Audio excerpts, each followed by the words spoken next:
யோவான் 3:18 3ஆம் அதிகாரம் 18ஆம் வசனத்தை வாசிங்க. அவரை விசுவாசிக்கிறவன் ஆக்கினைக்குள்ளாக தீர்க்கப்படான். அவரை விசுவாசிக்கிறவன் பிரச்சனைக்குள்ள தள்ளப்பட மாட்டான்றாரு. விசுவாசிக்கிறவன். விசுவாசியாதவனோ தேவனுடைய ஒரே பேரான குமாரனுடைய நாமத்தில் விசுவாசம் உள்ளவனாய் இருந்தபடியால் அவன் ஆக்கினைக்கு பயப்படாத அவன் ஆக்கினை தீர்ப்புக்குண்டாயிற்று. ஹல்லேலூயா. விசுவாசிக்காதவனுக்கு ஒரு தண்டனை என்றாரு. நீ விசுவாச்சா உனக்கு ஒரு பெரிய விடுதலை என்றாரு. இப்ப நான் கதை சொல்லட்டுமா? நம்பிக்கை. விசுவாசனா நம்பிக்கை. நீங்க ஒரு சிலவங்களை சொல்லுவாங்க, நான் நம்பினேன், கண்ணை மூடிட்டு நம்புறேங்க. எனக்கு தெரிஞ்ச ஒரு அங்கிள் இருக்கார், சொல்லுவார், நீ என் கூட வந்தானா நான் கண்ணை மூடிட்டே இருப்பேன் அப்படின்னுவார். சிலருக்கு சிலது மேல நம்பிக்கை, சிலருக்கு சிலர் மேல் நம்பிக்கை, சிலருக்கு வேலை மேல் நம்பிக்கை, சிலருக்கு தன் பணத்தின் மேல் நம்பிக்கை, சிலருக்கு வாகனத்தின் மேல் நம்பிக்கை, சிலருக்கு நாக்கு போக்கு வாக்கு அந்த வாய் மேல நம்பிக்கை. நான் வார்த்தையிலே சாதிச்சிருவேன்னு சொல்லுவாங்க. சரி, இப்போ நான் ஒன்று கேட்குறேன், யாருக்கா தூக்கம் வருதா? இல்லை கேட்குறேன், தப்பாக நினச்சிக்காதீங்க. தூக்கம் இல்லைங்க. ஐயோ ஆண்டவரே, பரிசுத்த பிதாவே கோடான கோடி நன்றி. இயேசு அப்பா உங்க பக்கத்தில் இருக்கிறார். எங்க இருக்கிறாரு? பக்கத்தில் இருக்காரு. இப்போ நேரம் ஆயிடுச்சு, நான் ஒரு கதை சொல்லட்டுமா? நீங்க கேட்டிருந்தேன்ல, அதான் இப்போ கேட்க போறீங்க. இப்போ டைம் என்ன ஆயிடுச்சு? 8:55. ரொம்ப நேரம் இந்த கதை ஓடாது, 3 நிமிடம் கதை. கதைன்னா உங்களுக்கு எல்லாரும் பிடிக்கும்ல. நம்ம தான் கதையா விடுவோமே, கதையா விடுவோமே. சில நேரத்தில் இந்த பீச்சுக்கு எத்தனை பேர் போயிருக்கீங்க? பீச்சுனா மெரினாவை எடுத்துக்கோங்களேன். எல்லாரும் போயிருக்கோம் எல்லாமா. ஆனால் கை தூக்க மாட்டேன், ஏன்னா ஏதாவது ஒரு சில்லறை போகிறாரு, கெட்டுற போகிறாரு, சில கை தூக்கம். ஆனால் எல்லாருமே நம்ம பீச்சு போயிருக்கோம். அதில் வந்து பார்த்தீங்கன்னா ஒரு விசேஷம், இந்த சின்ன பிள்ளைகள் இருக்க இடத்துல ஒருத்தர் என்ன பண்ணுவோம், ஒரு இது மாதிரி போட்டுட்டு இப்படி எடுத்து ஃபோனை ஊதி காட்டுவான். அது கும்மியாக போகும், கலராக தெரியல. இதை பார்த்து உடனே டாடி மம்மி ஒன்று வாங்கி கொடு கேட்பாங்க இல்லையா? எனக்கிட்ட கேட்டிருக்காங்க என் பிள்ளைங்க. பபுள்ஸா கலராக விடுவாங்க. இதை மாதிரி அவன் விடுற கலர் கதை மாதிரி நான் விட மாட்டேன். கொஞ்சம் கவனமாக பார்த்துட்டுருங்க. நம்பிக்கையை பற்றி தான் நான் பேசிகிட்டு இருக்கேன். நம்பிக்கைன்னா என்ன? ஒருத்தனுக்கு கழுத்தை நீ நல்ல சந்தோஷமா அப்படியே கொடுக்குறன்னா உனக்கு என்ன நம்பிக்கை? கட்டுற அவன் மேலவோ உனக்கு அவன் நல்லா என்னை காப்பாற்றுவான், கஞ்சி ஊற்றுவான், கறி சோறு போடுவான், ட்ரெஸ் எடுத்து கொடுப்பான், பத்திரமா பார்த்துக்குவான், கொஞ்சுவான், கடைசி வரைக்கும் எனக்கு உண்மையாக இருப்பான். அந்த நம்பிக்கையெல்லாம் கழுத்தை நீட்டுறீங்க. எனக்கு சில நேரத்தில் எனக்கு விக்கலும் வருது, யோசிச்சு பேச வேண்டியா இருக்கு, பயமா இருக்கு. ஹல்லேலூயா. சில நேரத்தில் ஒரு டவுட்டோடய கழுத்தை கொடுப்பாங்க. இவன் மூஞ்சியை பார்த்தா அன்னைக்கு நல்லா சிரிச்சுட்டே இருந்தான், இவன் கல்யாண பிரச்சனை 1000 பிரச்சனை வச்சு தான் உன்னை கழுத்தில் தாலியை கட்டுவான். சில நேரத்தில் செலவு பண்ண சரி, ஏன்னா நகை புடவை இன்னி அடுத்து நம்ம விழ போகிறதே பெரிய பாங்கனட்டுன்னு நினைப்பானுங்க சிலவங்க எல்லாம். பாவம் என்ன மாதிரி. பாஸ்டர் இதில் சொல்லிக் கொடுக்குறான், ஒரு உதாரணத்தை சொல்லிக் கொடுக்குறேன் பாஸ்டர்மா. நான் அடிக்கடி சொல்ல, நான் கல்யாணம் பண்ண அப்புறம் நல்ல கஞ்சி. ஏம்மா ஒரு மாதிரி பார்க்குறீங்க? டவுட்டா? இல்லை, இன்னைக்கு கூட நம்ம நிம்மதியாக வாழணும்னா அதானே இல்லையா? நமக்கு ஆண்டவர் ஒரு ஏற்ற துணை தான் கொடுத்தாரு. இந்த காரியத்தை எப்படி விட்டுருவோம், அடுத்ததை சொல்லி வரேன்.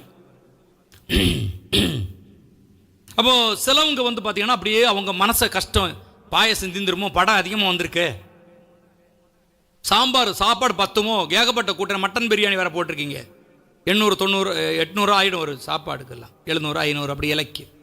இதெல்லாம் அந்த மாப்பிள்ளை கஷ்டத்திலேயே யோசிச்சுட்டு இருப்பான். அப்போ தான் இவ இப்படி பார்ப்பா, மூஞ்சே பாரு, என்னை பார்க்க வரும்போது ஈன்னு கிழிச்சான், இப்போ உம்முன்னு இருக்கிறான். இவன் எல்லாம் என்னை எப்படி வச்சு காப்பாற்றுவானோன்னு டவுட்டில் கூட சிலவங்க கழுத்தை கொடுக்கறது உண்டு. இதெல்லாம் நிறைய நடந்துட்டு போட்டோம். ஆனால் நம்ம குடும்பத்தில் அப்படி நடக்க. ஏம்மா என்ன சொன்னீங்க?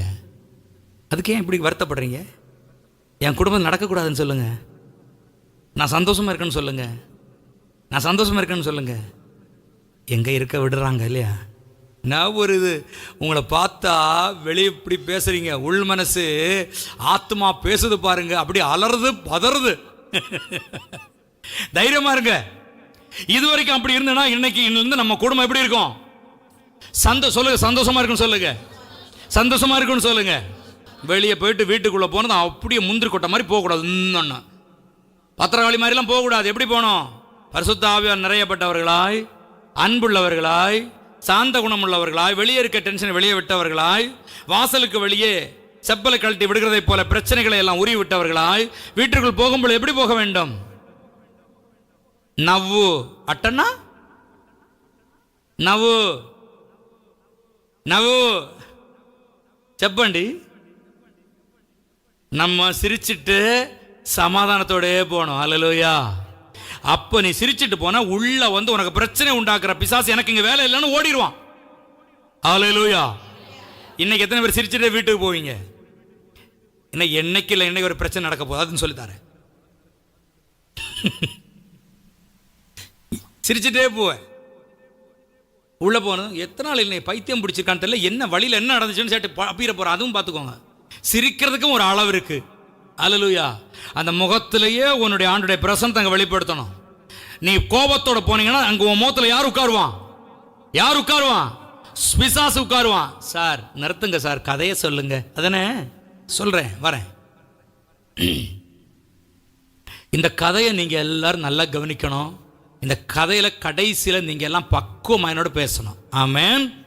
உங்களுக்கு பரிசு வழங்கப்படும். எத்தனை பொற்காசுகள் தருவேன்னா? 1000. இது என்ன திருவிழா இடல நடக்குது 1000 பொற்காசுகள் தர்றதுக்கு? சரி, என்னமோ உங்களுக்கு பொற்காசுகள் தருவேன். ஆரம்பிக்கலாமா கதையை? நீங்க கவனமா கேட்டதுதான். சரி, கர்த்தருக்கு ஸ்தோத்திரம். நடந்த ஒரு சம்பவத்தை உங்களிடத்துல நான் சொல்லுகிறேன். நான் படித்ததும் தெரிந்து கொண்டதும் அறிந்ததுமான ஒரு கதை. தேவனுடைய நாமத்திற்கு மகிமைக்காக அவருடைய நாமம் மகிமைப்படும் என்று சுருக்கமாக சொல்கிறேன். சவுண்டு இது இவ்வளோ தானே, பாத்திரத்தை வச்சு. ஆமேன். இந்த பார்க்கில் எல்லாம் நீங்கள் போய் உட்காந்து மத்தியானம் சாப்பிட்ற நேரத்தில் சிலவங்க கொஞ்சம் சாப்பாடு மிஞ்சினா என்ன பண்ணுவீங்க? பக்கத்தில் பறவைகளுக்கு, குரங்கு வந்தால் குரங்குக்கு, பூனை இருந்தால் பூனைக்கு, நாய் இருந்தால் நாய்க்கு போடுவீங்க. எல்லாரும் இல்லை, சிலவங்க எச்சி கையில் கூட காக்காவை திறத்த மாட்டேன். நீங்கள் அப்படி இல்லை. மிஞ்சினால் சிலவங்க அதை கூட பாக்ஸில் மூடி வச்சு வீட்டுக்கு கொண்டு போய் குப்பையில் கொட்டுவாங்க, தவிர எந்த ஜீவனுக்கும் கொடுக்க மாட்டாங்க. இப்படி உள்ளவங்களும் இருக்காங்க. ஏமா சிரிக்கிறீங்க? நான் பொதுவாக உண்மையை தான் சொல்கிறேன். ஆனால் நிறைய பேர் இந்த பார்க்கில் மிச்சம் வந்தால் இது மாதிரிலாம் கொடுப்பாங்கல்ல. குற்றாலம், எத்தனை பேர் குற்றாலம் போயிருக்கீங்க? எங்கள் ஊர் பக்கம் தான் குற்றாலம். ஐயோ, பாஸ்டருக்கு வீட்டு பக்கமா? பாஸ்டர் எப்பவும் குற்றாலத்தில் தான் குளிப்பார் போல் இருக்கு. ஒத்த நாள் கூட நான் குற்றாலம் போனதே கிடையாது. ஓப்பனாக சொல்கிறேன். இனிமேல் போகணும், ஒரு நாளைக்கு போய் பார்க்கணும். இந்த கொடைக்கானல் பக்கத்தில் திண்டுக்கல்ல எல்லாம் மீட்டிங் நிறைய வந்திருக்கு, கன்வென்ஷன் பிரசங்க எல்லாம் பண்ணியிருக்கேன். அப்போ நான் வந்து சொல்லுவேன் எனக்கு ஃப்ரெண்ட்ஸ்கிட்ட, தம்பிக்கிட்டோட ஒரு வாட்டி சொன்னான், நான் திண்டுக்கல் போகிறேன்ப்பா மீட்டிங். அப்போ தானே ஒன்றும் இல்லை, ஹாஃப்னவர் 1 hour அப்படியே கொடைக்கானல் அப்படி வாங்கன்னு தம்பி கூட எனக்கு சொல்லியிருக்கான், மணி தம்பி கூட. ஆனால் அத்தனை மீட்டிங் சுற்றி போயும் கொடைக்கானலில் நான் ஏறவே இல்லை இன்னும். நம்புவீங்களா நீங்கள்? அப்புறம் விலையேறப்பட்ட இடமா நினைக்கிற ஊட்டி, எத்தனை பேர் தெரியும்? ஊட்டி தெரியும்னு தான் கேட்டேன். நீங்கள் போனதெல்லாம் நான் கேட்க மாட்டேன், நீங்கள் போயிருப்பீங்க, அதெல்லாம் சொல்ல தேவையில்லை. ஏன்னா நாங்கள் போன இவர் பொறாமப்படுவார்னு சொல்லி நான் இன்னும் ஊட்டிக்கும் போனதில்லை. தேக்கடி அதுவும் போனதில்லை. சரி, இந்த நடந்த சம்பவம் இதை சொல்லிட்டு வரேன். அடுத்து போக போகிறோம் நம்ம எல்லாரும். அல்லேலூயா சொல்லுங்க, ஆமென் சொல்லுங்க. ஊட்டின்னா என்ன? கொடைக்கானல் என்ன? குளிரும் நிலவும் சூழ்நிலைகளும், பார்க்கும் பார்வை இடமும், பள்ளமும் உயரமும் பனியும். நீ ஒரு எத்தனை வாட்டி போயிருப்ப? சும்மா ஒரு தோரணை கேட்குறேன். கொடைக்கானல் ஒரு வாட்டி அப்படி தானே இருக்கு, நான் சொன்ன மாதிரி தானே இருக்கும். அங்கேயும் ஆபத்தும் உண்டு பள்ளம் உண்டு எல்லாம் உண்டு. இது ஊட்டி குளிராக இருக்கும், மேகம் நிறைந்திருக்கும். நான் போனதில்லை. கொடைக்கானல் அனைத்தும் கலந்ததாக இருக்கும். ஹலோ, இங்கே எல்லாம் தேக்கடி போனால் வாசனை வேற மாதிரி இருக்கும், குற்றாலம் போனால் சாரல் வேற மாதிரி இருக்கும், ஃபால்ஸ் தண்ணி கொட்டுறது நிறைய சாரல் வித்தியாசமாக இருக்கும். இதெல்லாம் கலந்த ஒரு சாட்சியை நான் உங்களுக்கு சொல்ல போகிறேன். ஹல்லேலூயா. அப்போ இந்த குற்றாலத்தில் வந்து சாப்பிட்டுட்டு இருக்கும்போது குடும்பமாக சாப்பிட்டாங்க. குடும்பம், கணவன், மனைவி. எங்கள் வீடு, என் வீடு எடுத்துக்கோங்க. என் வீட்டில் யாரெல்லாம் இருக்காங்க? நான், பூதம், 2 பேய்கள். நான், என் மனைவி, என் பையன், என் மகள். நாங்கள் 4 பேர் இருக்கிறோம். அவர் ஹல்லேலூயா சொல்லுங்க. யாரும் கோவப்படாதீங்க, சந்தோஷமா இருக்கு. ஹல்லேலூயா சொல்லுங்க. சரி, இப்போ நாங்கள் 4 பேர் இருக்கிற மாதிரி ஒரு குடும்பம் குற்றாலத்துக்கு வந்து சுற்றுலா போனார்கள். மதிய உணவு சாப்பிடும் பொழுது குற்றாலத்தில் நிறைய என்ன உண்டு தெரியுமா?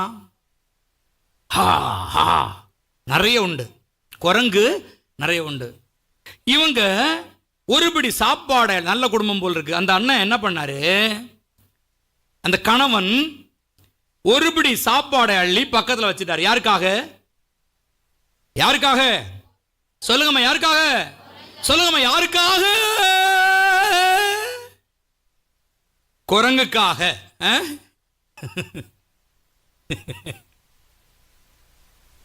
குரங்குக்காக ஒருபடி வச்சாச்சு. இது யாருக்கு வச்சது? குரங்குக்கு. குரங்கு என்ன பண்ணுது? தின்னுட்டே இருக்குது. வச்சது யாருக்கு? குரங்கு. அப்போ மேல இருந்து ஒரு மைனா. மைனா பார்த்துருக்கீங்களா? மைனா மைனா மைனானா என்ன? அது ஒரு எங்க ஊர்ல சங்கனாச்சின்னுவாங்க. ஞங்கனாச்சியா சங்கனாச்சியா? ஐயா உங்களை கேட்டால் தான் தெரியும். ஞங்கனாச்சி. அந்த பறவை வந்து அந்த சாப்பாடை வந்து டக்குன்னு கொத்திச்சு. வச்சது யாருக்கு? குரங்குக்கு. இப்போ வந்து சாப்பிட்றது யாரு? இதில் யாருக்கு கோபம் வரும்? குரங்கு. குரங்கு கோபம் தான் என்ன பண்ணோம்? அது பாம்பு இல்லடா கொத்துறதுக்கு. அது என்ன பண்ணுச்சு? கோபத்தில் மதிக்குன்னுச்சு. குரங்குக்கு கோபத்தில் ஒன்று போட்டுச்சு பாருங்க. மைனா டக்கு நகை விழுந்துச்சு. சாப்பாடு வச்சவன் சரி இந்த குரங்கு கிட்ட நம்ம இருக்கக்கூடாது, அடுத்து அதை முடிஞ்சாச்சுன்னா என்ன பிடுங்குவான். அவன் எங்கே போயிட்டான்? தூரமாக வேற இடத்துக்கு போயிட்டான், மேலே போயிட்டான். சரி வச்சதை வச்சுட்டு நம்ம அவன் பாடு அவன் தின்னுட்டு போட்டு இனி நம்மளை பிடிங்கிற போனால் அவன் மேலே போயிட்டான். இந்த குடும்பம் மேலே போயிடுச்சு. இந்த சக்குன்னு போட்டு குரங்கு அவன் வேலையை முடிச்சு குரங்கு போயிடுச்சு. இந்த பறவை அரை உயிரில், இந்த மைனா அரை உயிரில், ஐயோ ஐயோ என் கதி இப்படி ஆகிப்போச்சே, அடிச்சுட்டானே பாவி அடிச்சுட்டானே, நான் செத்துற போகிறேன்னு விரைச்சிட்டு அப்படியே நடுங்கிட்டு இருக்குது. நிறைய ஆட்கள் போகிறாங்க வராங்க. நல்லா கவனிங்க, இது பெரிய கதை, சூப்பர் கதை, மற்றவங்களும் சொல்லிக் கொடுக்கணும். போகிறாங்க வராங்க. ஆனால் அந்த பறவையை பார்க்குறாங்க, ஒன்று அடிபட்டு கிடக்குன்னு பார்த்துட்டு வரவங்க போகிறவங்க பார்த்துட்டு போகிறாங்க. போகிற ஆட்களுக்கிட்ட எல்லாம் வர ஆட்கள் நினைக்குவேன், இவன் என்ன தூக்கி கொஞ்சம் தண்ணி தந்து காப்பாற்ற மாட்டானா, கைகால் உடஞ்சி போய் அடித்து அடியில் விழுந்து கிடக்கிறேனே, செத்துற போகிறேன்னு எல்லாம் வாஞ்சியோட அந்த மைனா பார்க்கறது எல்லாரையும். யாருமே காப்பாற்றலை. நிறைய குடும்பம் போச்சு, அண்ணன் தம்பி போனா, அக்கா தங்கச்சி போனாங்க, எல்லாம் போயிடுச்சு. அப்போ இந்த அப்பா என்ன பண்ணார் தெரியுமா? மேலே போனார்ல அப்பா, அவர் என்னன்னா முதல்ல அவரா துண்ணல. ஃபர்ஸ்ட் நிறைய அப்பாங்க பிள்ளைகள் சாப்பிட்டதுக்கு அப்புறம் சாப்பிடுவாங்க. பிள்ளைகளுக்கு முதல்ல கொடுப்பாங்க. குழந்தைல சாப்பாடு போட்டியா, இதெல்லாம் கேட்கறது நல்ல அப்பா. சில அப்பா அப்படி செய்வாங்க. அதே மாதிரி இந்த அப்பா, நீங்க முதல்ல சாப்பிட்டு கீழே போங்க, வண்டி எண்ட போங்க, நான் வந்துடுறேன்னு அந்த குழந்தைகளும் அவருடைய பொண்டாட்டியும் 2 குழந்தையும் நடந்து வருது. அதையும் அந்த பிள்ளைகள் அந்த மைனாவை பார்த்து ஐயையோ விழுந்து கிடக்கு, அடிச்சிச்சே ஏதோ ஒன்று. ஏன்னா இவங்க அடித்தது பார்க்கல, விழுந்தது பார்க்கல. இவங்கள வேலை குரங்குக்கு சாப்பாடு வச்சோட முடிஞ்சு போச்சு. அதுக்கல்ல இது ஒரு மைனா அடிபட்டு கிடக்கு, ஐயோன்னு சொல்லிட்டு அவங்களும் என்ன பண்ணிட்டாங்க, போயிட்டாங்க. நல்லா கவனிங்க, நிறைய பேர் அந்த மைனாவை பார்த்தாங்க, அடிபட்டு கிடக்கிறத பார்க்குறாங்க, சொல்கிறாங்க, பேசுகிறாங்க, அவங்க பாட்டு போகிறாங்க. கடையில் சாப்பாடு, கடைசியாக சாப்பாடு முடிச்சுட்டு அந்த அப்பா வராரு. யாரு? குரங்குக்கு சாப்பாடு வச்சாரு. அப்பா வர்றாரு. ஒரு அல்லேலூயா சொல்லுங்களேன், சத்தமா சொல்லுங்க. இல்ல எல்லாரும் சொல்லுங்க. இங்க இருந்து அப்படியே சொல்லுங்க ஹல்லேலூயா. சரி, அப்பா வராரு. அப்பா வரும்போது தச்சல பார்த்துட்டாரு. ஐயோ, என்னடா ஒரு பறவை இப்படி அடிபட்டு கிடக்க, இது குரங்கு சாப்பாடு ஒன்றும் புரியல அவருக்கு. நான் வச்ச சாப்பாடை இது திருடி இருக்குது, அடி வாங்கியாச்சு. என்ன பண்ணாரு, பார்த்துட்டு எல்லாரும் போகிறாங்க வராங்க, அதுவும் மங்கன்னு பார்க்குது, யாராவது காப்பாற்ற மாட்டாங்களா அப்படின்றதான். நம்ம ஒரு ஆபத்தில் இருக்கும் பொழுது நமக்கு யாராவது உதவி செய்ய மாட்டாங்க, நம்மளுடைய கண்ணை தேடும் இல்லை. அது மாதிரி இந்த மைனா பார்க்குது, இந்த அப்பா வராரு. ஐயோன்னு சொல்லி அழகா கையில் எடுத்து நேரே கீழே கொண்டு போய் பிள்ளைகள்கிட்ட கொண்டு போய் தண்ணீர் அது இதுவும் கொடுத்து காயங்களை எல்லாம் கட்டி நேர வண்டியில் வச்சு வீட்டுக்கு கொண்டு போயிட்டார். எங்கே கொண்டு போயிட்டாரு? இங்கே விட்டா இது செத்துரும், பாவம் இந்த மைனா, இதை எப்படியாவது பொழைச்சி போட்டோன்னு வீட்டுக்கு கொண்டு போயிட்டு அங்கே சாப்பாடு கொடுத்துட்டு கை காலெல்லாம் கட்டி அழகாக பண்ணி அதை குணமாக்கி விட்டார். அது வெளியே போயிடுச்சு. வெளியே போன மைனா அப்படியே போகாம வேளைக்கு அந்த வீட்டு வாசலுக்கு வருமா. எதுக்கு? சாப்பாடு வைக்கிறதுக்கு. வேற யாரும் வைக்க மாட்டாங்க, அந்த ஐயா சாப்பாடு வைப்பாங்க. அவர் வச்சாதான் சாப்பிடவும் செய்யுமா. அவர் சாப்பிட்டது உடனே போயிட்டு இருக்குமா. வேளைன்னா ஒரு நாளைக்கு ஒரு வேளையாவது கண்டிப்பா வந்து சாப்பிடுவோம். அவர் கையால போயிடும். எங்க போனாலும் தூரம் போனா வந்துருமா. திடீர்னு ஒரு நாளைக்கு இந்த அப்பா செத்துட்டாரு. யாரு? சாப்பாடு வச்ச அப்பா செத்துட்டாரு. சாவு முடிஞ்சாச்சு, சாவு எடுத்தாச்சு. மறுநாளைக்கு அதே வேளைக்கு அந்த மைனா வருது. வந்தது, இவர் இறந்துட்டாரு. அந்த வீட்டு அந்த அம்மா பிள்ளைகள் எல்லாம் பார்க்குறாங்க. ஐயோ, அப்பா சாப்பாடு வைக்கிற மைனா வந்திருக்குமா, அப்பா இல்லையேன்னு அதுவும் அழுவுதுங்க, கஷ்டப்படுதுங்க. இது வந்து உட்காந்து பார்க்குது, கொள்ளுது. அப்புறம் அதை பார்த்துட்டு இந்த அம்மா என்ன பண்ண பரிதாபமா, சரி ஏதோ ஒன்று எங்கள் வீட்டுக்காரர் போய் சேர்ந்துட்டாரு, அது வைக்கிற வழக்கமாக ஒன்று ஒரு ஜீவன் கேட்குன்னு சொல்லி அது சாப்பாடு கொண்டு வச்சா தொடவே இல்லை. அது ஆனால் அந்த சாப்பாடை பார்க்குது, உள்ள பார்க்குது, இது வச்ச ஆளை பார்க்குது, அவருடைய ஆளையும் பார்க்குது. ஆள் இல்லை, அன்னை சாப்பிடல, போயிடுச்சு. சாப்பாடு அவங்க தட்டி விட்டாங்க, என்னடா இந்த இடத்துல வேஸ்ட்டாக வச்சுனா போயிடுச்சு. மறுநாளைக்கு வருது. மறுநாளைக்கு அச்சச்சோ பாவனும் பையன் வைக்கிறான் சாப்பாடை, பார்க்குது, சாப்பாடை பார்க்குது, அங்கே பார்க்குது, எழும்பி போயிடுச்சு.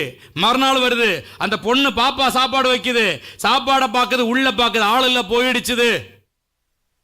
மீண்டும் ஒரு நாள் வருது, இவங்க மாற்றி மாற்றி வச்சு பார்க்குறாங்க, சாப்பிடவே இல்லை, வந்துட்டு போகுது. அந்த மைனாவுடைய எண்ணம் என்ன தெரியுமா? நான் அடிபட்டு கிடக்கும் பொழுது எத்தனை பேர் வந்தாங்க போனாங்க, என்னை காப்பாத்தல. நான் அடிபட்டு இருக்கும் பொழுது இதே நிற்கிற அம்மாவும் பொண்ணும் பையனும் கூட கீழே போனாங்க, என்னை காப்பாத்தல. ஆனா இன்னொருத்தர் அவர் தான் என்னை காப்பாத்தினாரு, அவர் தான் எனக்கு சாப்பாடு வைக்கிறாரு. இத்தனை பேரும் என்னை காப்பாத்தல, உலகம் காப்பாத்தல, அவன் மனைவி பிள்ளைய காப்பாத்தல, அவர் வைக்கிற சோறை மட்டும் சாப்பிடுதுன்னா இவங்க வைக்கிற சாப்பாடுல ஒரு விஷம் இருக்கலாம், நல்ல எண்ணம் இல்லாமல் இருக்கலாம். ஆனால் என்னவன் வைக்கிற சாப்பாடு தான் எனக்கு நம்பிக்கை. இந்த சாப்பாடு அவன் வைத்தால் மட்டுமே சாப்பிடுவேன், அவர் மேல் மட்டும் நான் நம்பிக்கை என்கிற எண்ணத்தோடு அந்த மைனா ஒவ்வொரு நாளும் வந்து போகிறது. பார்த்தீங்கன்னா நான் இங்க வரேன். இன்னைக்கு உலகத்தில் எத்தனையோ தெய்வங்கள், நான் பாடுபடும் பொழுதும், மரண இருள் இருந்த பொழுதும், போராட்டங்கள் இருந்த பொழுதும் எத்தனை பேர் வந்து போனார்கள், பார்த்து போனார்கள், கண்டும் காணாதவர்களை போயிட்டாங்க. ஆனா ஒருவர் மாத்திரம், அவர்தான் என்னை காப்பாத்து உயிரோட கொண்டு வந்து சாப்பாடு ஊட்டினவர். அவர் சாப்பாடு தான் வேணும், அவர் தான் எனக்கு வேணும், உலகத்தில் வேற ஒன்றும் யாரும் எனக்கு வேண்டாம் என்கிற ஒரு ஆழமான நம்பிக்கை அந்த மைனாவுக்கு காணப்பட்டது. வேற யார் எந்த ஆசை வார்த்தை பொருட்கள் கொடுத்தாலும், வேற யாரு சாப்பாடு வைத்தாலும், வேற நல்ல பொருட்கள் பிரியாணி கூட வைத்தாலும் அது எனக்கு வேண்டாம். எனக்கு இவர்கள் மேல் நம்பிக்கை இல்லை. காரணம், நான் ஆபத்தில் இருந்த பொழுது இவர்கள் என்னை காப்பாற்றவில்லை, இவர்கள் எனக்கு உதவி செய்யவில்லை. அவர்கள் எப்பவுமே செய்ய மாட்டார்கள். நான் ஆபத்தில் இருந்த பொழுது எனக்கு உதவி செய்தவர் என் தகப்பன். அவர் மேல மட்டும்தான் எனக்கு நம்பிக்கை இருந்த அந்த மைனா, அதே போல இப்போ இங்க நம்ம காணப்படும் நானும் ஒரு மைனா, நீங்களும் ஒரு மைனா. உங்களுக்கு உலகம் வேஷத்தை காண்பிக்கலாம், தேசத்தை சுற்றி காட்டலாம், பழபழப்பை காட்டலாம், இனிமையை சொல்லலாம், வார்த்தைகளை எது வேண்டுமானாலும் சொல்லலாம். ஆனால் ஆபத்துல உன்னை தூக்கி நிறுத்தின அப்பா தான் உனக்கு சொத்துல விஷம் வைக்காம உன்னை கொல்லாம. ஒருவேளை நினைக்கலாம் இவர் செத்துட்டார், தினம் தினம் தொல்லை கொடுக்க போகுது, சாப்பாட்டுல விஷம் வச்சு இதோட முடிச்சிடலான்னு சொல்லி ஒரு அந்த அம்மா நினைக்கலாம் இல்லையா? எங்க இது வந்தா எங்க அப்பா நினைவாவே இருக்குது, இது வந்து கத்தும் போதுல எங்க அப்பா வந்து மனசுல வந்து ரொம்ப மன கஷ்டமா இருக்குது, இதை இதோட சாகடிக்கலாம் பிள்ளைகள் நினைக்கலாம் இல்லையா? எது யாரு எப்படி வேண்டாலும் இருக்கலாம், ஆனால் நல்ல ஒருத்தர், என்னை காப்பாற்றின ஒருத்தர், நான் சாக போறதில்லை தூக்கி நிறுத்தின ஒருவர் மட்டும்தான் என்னை கடைசி வரைக்கும் காப்பாற்ற முடியும் என்கிற நம்பிக்கை அந்த மைனாக்கு இருந்ததை போல இந்த மைனாக்களுக்கும், இதை பார்க்கிற கேட்கிற மைனாக்களுக்கும் ஒரு நம்பிக்கை இருக்க வேண்டும். உலகத்துல எந்த தெய்வங்களோ பணமோ பேரோ புகழோ எது எனக்கு வந்து குவிந்தாலும் என்னை மரணத்திலே காப்பாற்றின, பாதாளத்திலே காப்பாற்றின, நரகத்திலே காப்பாற்றின ஒரு தெய்வம் எனக்கு இருந்தால் போதும் என்கிற ஒரு நம்பிக்கை உங்களுக்குள்ள இருக்குமானால் உங்களை யாரும் சாகடிக்க முடியாது. ஸ்தோத்திரம், ஸ்தோத்திரம். மைனாக்களே, நீங்க உங்களை காப்பாற்றின தெய்வத்திற்கு கடைசி வரைக்கும் நம்பிக்கையா இருங்க, கடைசி வரைக்கும் நம்பிக்கையா இருங்க. ஒரு சின்ன காரியத்தை கூட நான் நீங்கள் பதிவு செய்து கொண்டு நான் முடிக்க போகிறேன். நான் இன்றைக்கு பிரசங்கம் முடிந்தாலோ இல்ல வருகிற நாட்கள்லையோ வாரம் இடை நாட்கள்லையோ எந்த ஊர் எந்த நாடு எங்கே எந்த நேரத்தில் எப்போ எந்த இடத்துல மீட்டிங் பேசுவேன்னு எனக்கே தெரியாது, புக்காகவும் போய்கொண்டிருப்பேன். ஆனால் என் விசுவாசிகள் சபை ஒன்று மட்டும் புரிந்து கொள்ளுங்கள், உங்கள் குடும்பத்தில் எந்த காரியமா இருந்தாலும் மரணமா இருந்தாலும் கூட, ஒரு நல்ல விஷயமோ கெட்ட விஷயமோ எதுவா இருந்தாலும், நான் எந்த தேசத்தில் இருந்தாலும் அவைகள் உங்கள் வீட்டிலே சரியாய் நிறைவேறும், நடக்கும். அல்லேலூயா, அல்லேலூயா. கடந்த நாட்களிலே நான் வெளியூர் ஆந்திராவை தாண்டி விஜயவாடா தாண்டி எல்லாம் இருந்தேன். அப்பொழுது அன்பு சகோதரி ஜெனிஃபர் அவர்களுடைய அண்ணன் மரித்து போனார். அவர் என்னுடைய சபையில் ஞானஸ்நானம் எடுத்தவர் அல்ல, இங்கே ரட்சிக்கப்பட்டவர் அல்ல. சகோதரி ஜெனிஃபர் நம்முடைய சபையிலே வந்து போகிறவர்கள் மட்டும்தான் அண்ணன் அண்ணன் என்று கூப்பிடுவார்கள். அவர்களுக்கு ஒரு சில சின்ன சின்ன பஞ்சாயத்துகள் பேசி குடும்பத்தை இணைத்து வைத்திருக்கிற அந்த நாட்கள், அதுதான் அந்த பழக்கம் தான். இறந்த உடனே அவருக்கு ஆதார் கார்டு கூட கிடையாது. நல்ல கவனியுங்கள், அவருடைய அண்ணனுக்கு ஆதார் கார்டு கூட கிடையாது. தண்டையார்பேட்டையில் பிரசித்தி பெற்ற ஒரு ஊழியர் அவரை வைத்து பெயிண்டிங் வேலையெல்லாம் பார்த்து வேலைகளை எல்லாம் அவரை வைத்து செய்ய வச்சு அங்கே தங்க வச்சு அங்கே வேலை வாங்கி அடிமை போல வைத்திருந்தார் ஒரு பாஸ்டர், தண்டையார்பேட்டையில் பெயர் பெற்ற ஒரு ஊழியர். அவரை கேட்பதற்கு யாரும் இல்லை, அனாதை போல ஆதார் கார்டு கூட இல்லாத ஒரு மனிதன். திடீரென்று ரயில்வேல அடிபட்டு இதே கொருக்குப்பேட்டையில் பென்சில் ஃபேக்டரியில வேலைக்கு கிராஸ் பண்ணும்போது ட்ரெயின் அடித்து இறந்து போனார். ஒரு மாதத்திற்கு முன்பாக நடந்த சம்பவம். அவருக்கு ஆதார் கார்டு கையில் இல்லை, எந்த இதுவும் இல்லை, எவிடன்ஸும் இல்லாதனால ஸ்டான்லி அனாதை மர்சரியிலே கொண்டு வைத்தார்கள். தேடி வருகிறவர்களுக்கு காண்பிக்கலாம், அடையாளம் கண்டுபிடித்தால் கொண்டு போகட்டும் என்கிறது. ஒரு சில நாட்கள் ஜெனிபருடைய அண்ணன் தங்கள் வீட்டிற்கு வாரத்துக்கு ஒரு வயசை போவார். கண்டிப்பா போகாதனால தேடி அலைய ஆரம்பித்து இப்படி ஒரு நடந்திருக்கிறது சொல்லி ஸ்டேஷன் கேட்கும் பொழுது இப்படி ஒன்று நடந்திருக்கிறது, நீங்கள் போய் பாருங்கள் என்று சொன்ன பொழுது பார்த்த பொழுது அண்ணன், தம்பியா இல்ல அவருடைய அண்ணன், ஜெனிஃபருடைய அண்ணன்,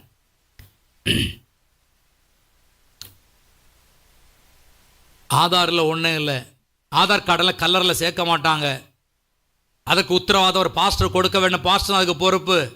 இதோ பிரபலமாய் தண்டையார்பேட்டையில் ஊழியம் செய்து கொண்டிருக்கிற அவரை அடிமையை வைத்திருந்த பாஸ்டர் கைகளை விட்டு விட்டார். எனக்கு தெரியாது, உண்மை சம்பவம். பிபிஎஸ் அந்த பிள்ளை ஃபுல்லான இங்கே தான் பண்ணிச்சுது, ஜெனிஃபர் டீச்சரான அந்த பாஸ்டர் கைகளை விட்டார். இவங்கள் போய்கொண்டிருக்கிற தூர இடம், அங்கே அந்த இடத்துல அவர்களும் கைகளை விட்டார்கள், ஆதார் கார்டு இல்லையா என்று. நான் வெளியூரில் இருக்கிறேன், ஃபோன் பண்ணாங்க. நேர ஆனந்த் என்கிற ஒரு தம்பி இங்கே இருக்கிறார், சவ வண்டிகளை வைத்துக்கொண்டு எல்லா காரியங்களும் எனக்கு அவர் தான் பண்ணி கொடுப்பார்.